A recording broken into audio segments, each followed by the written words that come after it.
And like Heinz Band and their great song Riding Solo, welcome back to Men of a Certain X for this Monday, December 30th episode, where I am riding solo as Dave continues his trip and vacation on the West Coast.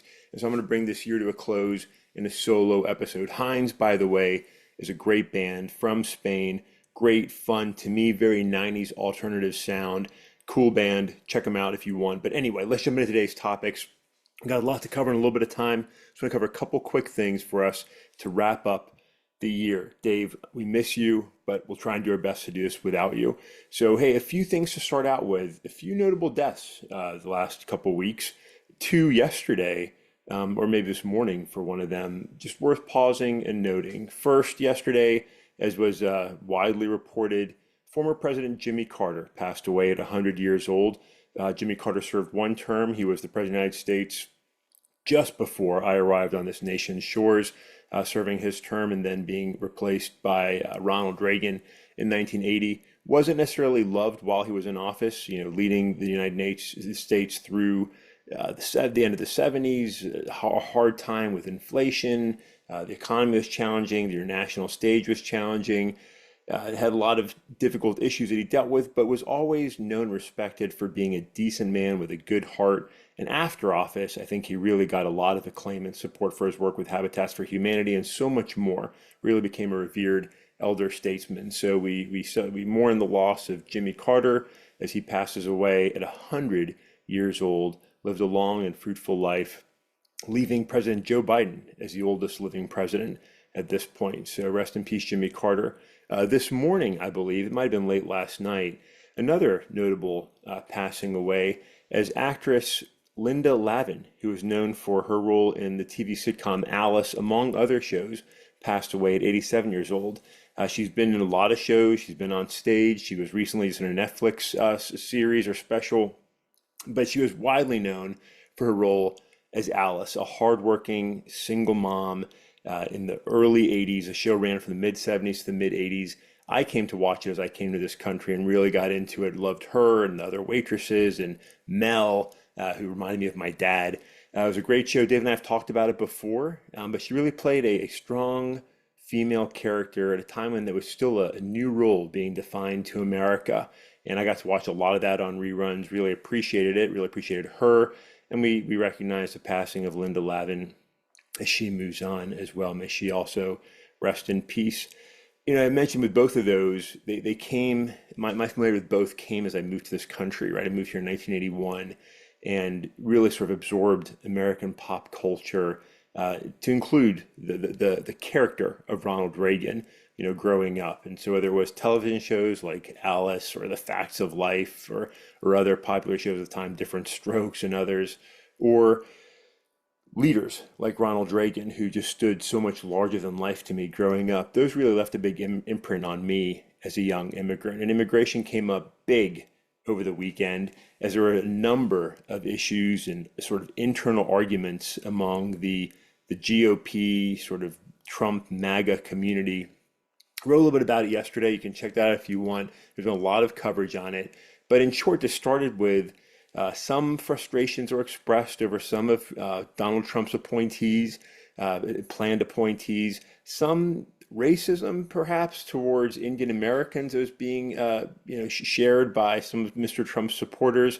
And Vivek Ramaswamy came out and sort of made some comments, made a post on X, sort of bashing American culture and sort of the priorities and focus of American culture on the athlete and the character as opposed to the kids that are studying STEM and really working hard, the young Viveks of the world. That started a whole series of conversations on immigration. Elon Musk weighed in, ultimately the president weighed in, largely around the idea of the H-1B specialty visa, which is given to individuals that meet certain criteria for education and specialized skills for work. It's a sort of weird visa. It has strange restrictions on the families, what spouses can do, things of that nature. But it's used to bring a lot of talent to the United States as we still suffer from a talent gap in certain technology specialties, certain cybersecurity specialties. And so we brought in a lot of Americans, a lot of Indians that have become Americans to this country. and the explosive rhetoric and fiery rhetoric of Mr. Trump supporters against one another. Laura Loomer stepped in, Steve Bannon stepped in. It's been quite the show. Ultimately, the president weighed in and said, "Hey, he supports these visas. He used them extensively at his properties." And so we'll see where all of this plays out. But it's been sort of fun to watch this internal MAGA meltdown of opinions as people have argued on different issues. And it's not limited just to the visa issue and immigration issues and perhaps some underlying racism and nativism, within the party and support base. It's been in other areas as well. It clashes on health, where there have been issues as, again, Elon Musk weighs in to celebrate Ozempic and other weight loss drugs in opposition to RFK Jr., who has really pushed back and questioned those. Another potentially big touch point amongst the party and the leaders in that party right now. Another one is coming together as some in the House are looking to replace Mike Johnson as Speaker, probably the most conservative, most MAGA-aligned Speaker of my lifetime, right? MAGA didn't exist growing up, right? But it was still sort of this conservative base that Mike Johnson greatly supports. Yet even now, there's a talk about replacing him, and some of the Republicans say, "Hey, look, we don't have the numbers to try and replace Mike Johnson. Like, everybody's got to back him and support him, and if we don't, it's going to be trouble." Representative Lawler was one such example. So interesting to see all this playing out as the year ends, as we get closer to the inauguration of soon-to-be President Donald Trump. There's a lot of underlying tensions within the party that we'll see if they can manage. Donald Trump, to his credit, built an amazing coalition, amazing in that it brought together these different communities that aren't traditionally Republican voters necessarily, and put them together under the banner of MAGA, and won the election and won the House and won the Senate and has a lot of support around the country. But it's a new coalition, and there's a lot of fault lines within that coalition, some of which we're starting to see as we move forward, as they try to actually govern. Because it's one thing to post tweets and social media posts on truth and other things. It's another thing to get on, cable news and have fiery rhetoric and talk shows. It's another thing to govern. And the challenge now for soon-to-be President Trump and his community of leaders is to, one, get into office for those nominees, somewhat still controversial, and then to actually govern and implement the policies that he ran on and has advocated for. And that could be challenging. So we're going to see what happens as things continue. You can read a little bit more about it. Axios and the Daily Beast have done a great job covering all these different issues, including this largest row that's been taking place. So you can check that out further if you want. I'm not going to spend any more time on it now. I'm going to move into one of our favorite topics here on the pod, which of course is football. We're getting ready for the college playoffs to continue. Kicks off tomorrow night, New Year's Eve, as number 3 Boise State plays against Dave's team, number 6 Penn State, in the Fiesta Bowl. That's tomorrow night at 7:30 p.m. Eastern. Should be an exciting game. Penn State should win out and make Dave happy. We'll see. And then it continues on January 1st, traditional big bowl day for college football. We're going to see 3 big matches. Arizona State plays Texas in the 4-5 game. Oregon plays Ohio State. And Georgia plays Notre Dame in what might be a better game than many expect. So college football is going to continue. We'll maybe talk about that a little bit on Friday when we pod then. But a big week in the NFL. A lot happened in the NFL. The playoff picture is settling in. We still have a few really big games to go, including next Sunday's showdown between my Detroit Lions and the Minnesota Vikings, and what's going to decide which team is going to be the number 1 seed in the NFC, and which team, one of which, that team will have the 14 wins under its belt, and it'll be the number 5 seed. The first time in NFL history that a 14-win team will be on the road as a 5 seed. That's next Sunday night. Tonight, of course, for those of you who can see the video, I'm wearing my NFL NFC Championship shirt from last season when the Lions played the 49ers. Week 17 closes out as the Detroit Lions head to San Francisco for a rematch of that game. The Lions should win, but the Niners are going to want to try and upset the Lions, cause a bit of frustration for Detroit as they go into their final week. The game doesn't actually matter as far as the playoffs go, but it matters for pride, and it matters for winning, and the Lions need to win. They need to club the Niners, get a little revenge, and stay hot and ready to go as they go against playing a very hot Minnesota team. But other big things that happened this week. Man, Saquon Barkley has joined a very elite club as he gets to over 2,000 yards rushing for the season. What a great story. A guy that played really good football in college, came into the league, suffered under the atrocious New York Giants, who we'll come back to in just a minute. He ran yesterday, ran hard, getting over 2,000 yards, has a chance to set the NFL record next week against his old team, the New York Giants. He's got to score a little over 100 yards running in the game to get there, but he can do it because the Giants aren't very good on defense. So a great win for him, a big win for the Bucs, a tough loss for the Falcons as they fall to the Washington Commanders in overtime last night, probably bumping the Falcons out of the playoffs, probably giving the Bucs the title for the NFC South and putting them into the playoffs. But a lot of other football action is shaking out here. So what it looks like right now, the Chiefs, the Bills, the Ravens, the Texans, the Steelers, and the Chargers are all in. And most likely the Denver Broncos will round that out and put themselves into the playoffs. Now the Dolphins and Bengals could still do it, but it's a harder path for them. The Broncos are in good shape to get back to the playoffs. A great success story for Sean Payton and his new young quarterback if that happens. In the NFC, there's only one spot remaining. It's going to again be the Vikings, the Eagles, the Rams, the Lions, the Commanders locked up their space yesterday. The Packers, who really let me down not beating the Vikings yesterday, they're all in. And the only spot remaining is that one that's going to be fought between the Bucs and the Falcons. Most likely the Bucs will be able to pull that off, but the Falcons could still do it potentially. If the Bucs lose, the Falcons win, it could still happen. So we'll see how that shakes out. But an exciting week in NFL action. The playoff picture is solidifying. The MVP race is still shaking out. Josh Allen played some football. The Bills destroyed the New York Jets yesterday. They came back, and Aaron Rodgers, after throwing 2 picks, was replaced by Tyrod Taylor, who had 2 touchdowns. I don't know if they were really meaningful touchdowns, but the Buffalo Bills continue to look really good. Josh Allen continues to look really good. But Lamar Jackson continues to look better. And Lamar Jackson, who again, a lot of teams passed over, who again, a lot of teams didn't want to sign when he was available in free agency very recently, is probably on his path to winning his 3rd NFL MVP. He deserves to win it. His numbers are off the charts. Early on, I think he was the favorite. Then it sort of got a little bit quiet on the Lamar front. You heard Josh Allen's name a lot. You've heard Saquon Barkley a lot. You've heard Jared Goff quite a bit over the weeks as well. Lamar's playing the best football. If he's going to go to a quarterback, it's probably Lamar's trophy to hoist. If it doesn't, Saquon Barkley's positioned himself to really argue for that title as well for league MVP. We'll see what happens. It's going to be fun, but a big week in NFL football, the penultimate week in NFL football this week. We go into week 18 next week. For a lot of teams, that's going to be the final week of the season. And so we'll see how it all shakes out. We haven't done our top 5 in a little while, but I'll tell you, I think the league is really kind of revealing itself for who's good and who's not. And rather than focus on who's good, I thought it was kind of funny to look at who's not good. And there's some teams that are really not good.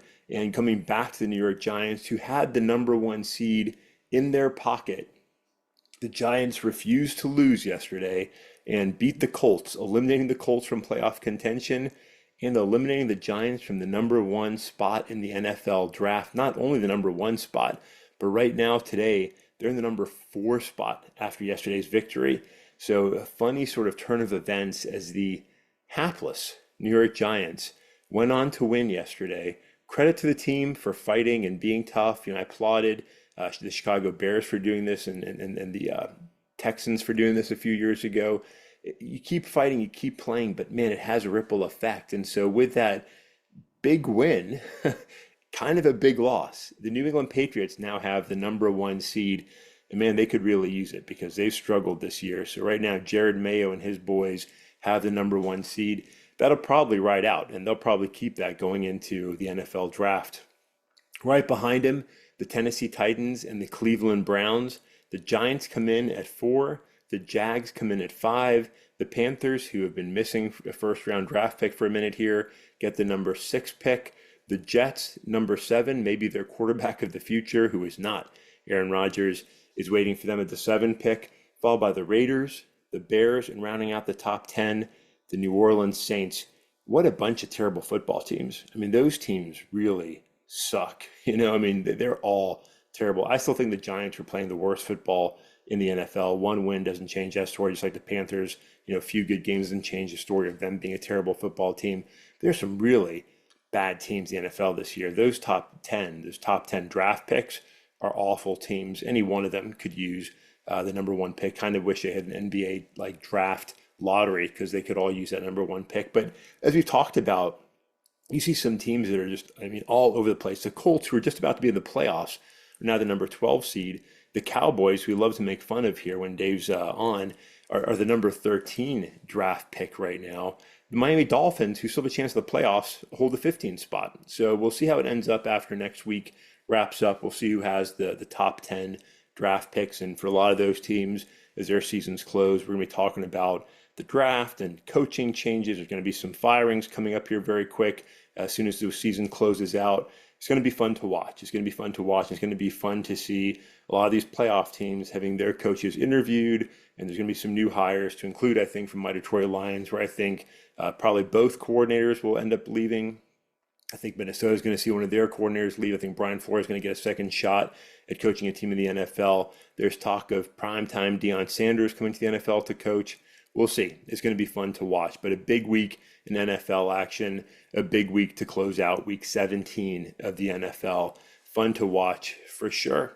So we'll see what goes on as we watch the Lions play tonight to close the week out. Lions at San Francisco, and then no Thursday night football this week. We'll come back for the closing weekend before heading into wild card weekend, which should be pretty awesome this year. So nice college football games coming up, nice NFL action coming up, and a nice victory for the Detroit Lions coming up over the 49ers, I hope. Hey, let's just close out here as we look at 2024, as we get to New Year's Eve tomorrow night, as we look to kicking the year off on Wednesday, January 1st, 2025. Something we all do, whether we make them deliberate or not, is sort of reflect on the year, look ahead, think about what's happened and what's coming up. And it's been a busy year. It's been a challenging year in a lot of ways. The political front's been tense. The news has been depressing. We've got major global conflict occurring. We've got Russian activities in Europe. We've got manipulation, by Russia all over the world. We've got the ongoing events in the Middle East. That war just seems to continuously expand, and more casualties, more suffering. There's just a lot happening to sort of make you shake your head and think, man, where are we? What is going on? Somebody sort of joked that, Jimmy Carter didn't even want to put one toe into 2025 because he's worried about what's ahead. Listen, it's easy to get down on things. It's easy to sort of say, life is bad, things are terrible. And that's just not true, right? For all the dramatic sort of frustration we express with elections and everything else, there's an incredible amount of progress. And that's where the story of humanity. And I want to give an acknowledgement to Radley Balco, who shared an article from Human Progress over the weekend. The article is titled 1066 Good News Stories You Didn't Click On in 2024. And it sort of just highlights through a bunch of links you can select, and you can see little blurbs sort of celebrating good news from over the year. And there's been so much, from energy to sustainable farming to technology to climate issues to wildlife and animals that have been on the edge of extinction coming back strong, from sea turtles to whales and all sorts of big cats and others, looking at changes in policies around the country, how maybe the war on housing is maybe wrapping up. Maybe we're finally starting to see zoning rules to allow more homes being built, which is so important for so many Americans. We're seeing a new interest in nuclear energy. There's just so much to see and celebrate. The article is worth checking out. And as we move into a new year, and there's so much frustration and political anxiety, 2025 will be a great year. And 2025 will continue the story of human progress, the story of continuous, accelerated excellence, right? If you look back over history and the poverty line and the disparity between the kings and queens of old and the commoners, it was unbelievable. It was unbelievable. But over the last few generations, our economies have zoomed up, quality of life has zoomed up, quality of health has zoomed up. We're doing great. And for all the frustrations and all the things we can definitely do better, like progress continues and will continue regardless of who's in the White House, and even regardless of who's at war with who. Right now, things can go sideways, things can go bad, but it's worth pausing and celebrating all the good news and success of 2025. I try and write about some of those stories every week. Just this last week, an incredible science win as NASA flew right by the sun, extremely close to the sun, in a really exciting space odyssey. And we've seen so much more good news happening over the last few weeks alone. But check out the article with those over 1,000 good news stories. Something in there is going to get you excited. For me, that includes new coffee that could be even better for us in the future. So worth checking that out. And as we do that and we look to the new year, some of us are going to be setting goals. And goal setting is great. But I was reading over the weekend how, when it comes to resolutions, about 91% of Americans fail to achieve their New Year's resolutions year after year, right? Less than 10% maintain their resolutions, maintain their goals for a new year from when they start to when they finish. A lot of times, those are fitness goals, weight loss goals, educational goals, and we just don't follow through. And so, I think it's important to sort of create those goals for ourselves, but also to pursue those goals aggressively as we move into a new year. And I really enjoyed something I saw a few weeks back, and I ended up getting as a Christmas present for myself and my family here at home, because it really resonated with me. And again, I know Dave and I have talked a lot about the Arnold Pump Club. I want to go back there. It's a simple shirt that Arnold's released, and it says this, right? It's got a picture of Arnold flexing, which is great, which is a symbol of the Pump Club. And it simply says, it doesn't fucking matter, do the reps, right? And what it's really saying is, whatever your excuse is, whatever your frustration is, whatever you're having challenge with, just do the work and keep going. Do the reps, get the work done, and keep going. And that's got to be the attitude which we take on as we look to our goals. There's going to be frustrations, there's going to be adversity, there's going to be issues. Just do the work and keep pushing forward. Just like the story of humanity is progress, let's make 2025 a year of progress. Last year, Dave shared his fitness story with us. This year, I should say, 2024, Dave shared his fitness story with us, his weight loss journey. He was crushing his goal, ramped it up and took it to another level as he passed his initial goal. Love to see that. You've probably got some goals in mind. If you don't, maybe you're going to have some. I've got some goals in mind. I'm going to work on refining those the next couple of days. And then our challenge is to really just pursue those goals ruthlessly in 2025. Overcome the adversity, ignore the excuses, keep pushing forward, keep doing the reps, keep doing the work. I love it. We got to try and do that as we go into this new year. So I'm not going to spend any more time on that or anything else for today's podcast. Just want to share those few items. A lot happening politically. It's going to be fun to watch. A lot happening in sports, specifically in college and the NFL. It's going to be fun to watch as we wrap those up and head towards championships in both college and the professional leagues. And as we move into a new year, an exciting time for new opportunities, new goals, and the ruthless pursuit of those goals by doing the work, putting in the time and effort, and getting to new places in 2025. So with that, thanks for listening to the podcast this year. It's been fun to do it. It's always better when there's two of us on. I look forward to Dave coming back and hope he's had a great time on the West Coast. Thanks for being part of our experience in 2024, and we hope to stay with you and for you to stay with us in 2025. That's this year's Men of a Certain X. We'll see you in 2025. Thanks for listening.